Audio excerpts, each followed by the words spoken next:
दिन के उजाले में एक महिला को अगवा कर लिया गया, उसे एक दवा देकर बेहोश कर दिया गया और एक डरावनी प्रयोगशाला में ले जाया गया। उसे लोहे की जंजीरों से बांध दिया गया। कितनी भी कोशिश करने पर उसे छुड़ा नहीं पाई। महिला को एक कॉलर पहनाया गया और उसे एक कुत्ते के केनेल में बंद कर दिया गया। कॉलर बहुत मजबूत था, वह कितना भी जोर लगाए खोल नहीं पा रही थी।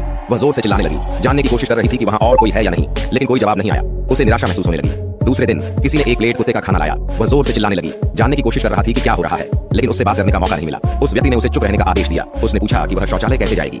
व्यक्ति ने उसके पीछे की ओर इशारा किया, बताया वह शौचालय का स्थान है। जब उसने पीछे मुड़कर देखा, व्यक्ति पहले ही गायब हो चुका था। उसने जमीन पर रखे कुत्ते के खाने को सूंघा। उसकी गांठ तीखी थी, लेकिन वह उसे निगल नहीं पा रही थी। नहीं जानती थी कि कुत्ते का खाना उसके भविष्य का एकमात्र आहार होगा। तीसरे दिन प्रयोगशाला के लोग फिर से कुत्ते का खाना लाए। उन्होंने देखा कि महिला ने इसे नहीं खाया था। पिछले दिन के खाने को भी हटा दिया। फिर एक दिन बीत गया, उन्होंने फिर से कुत्ते का खाना लाया। 3 दिनों से भूखी महिला अब नहीं झेल सकी। इस बार उन्हें खाना 10 मीटर दूर रखा। उसने इसे हाथ से खींचने की कोशिश की, लेकिन वह थोड़ा सा ही कम पड़ गई। कॉलर ने उसकी सांस रोक दी। उसने लंबी टांग निकालकर खाना हासिल किया और खाना शुरू कर दिया।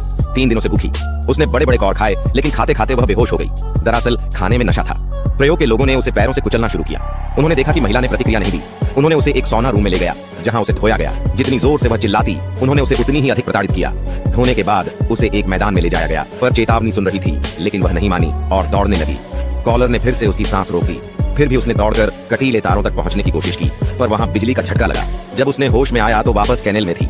जब वह आश्चर्यचकित थी, उस केनेल में एक पुरुष की आवाज सुनाई दी। महिला ने उसका सिर बाहर निकाला और देखा 2 कुत्तों ने बात करना शुरू कर दिया। महिला का नाम मैरी था और पुरुष का नाम दजुआंग। दोनों ही पकड़े गए थे।